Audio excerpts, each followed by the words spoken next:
Hi friends, ఇక్కడ బల్చిమల్లి స్వామి గుడి ఉంది.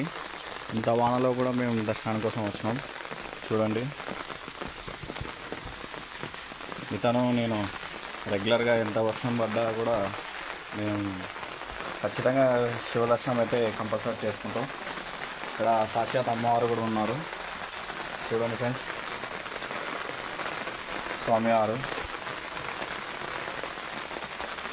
వీళ్ళు పార్వతీ పరమేశ్వర్లు.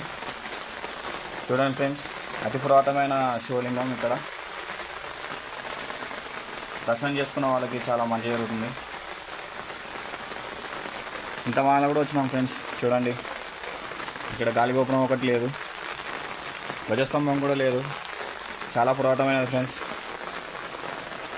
ఎంత వర్షం పడినా కూడా ప్రతి సోమవారం మేము కంపల్సరీ వచ్చి స్వామివారికి పూజలు చేయడం మాకు ఏటా వస్తున్న ఆనవాయితీ.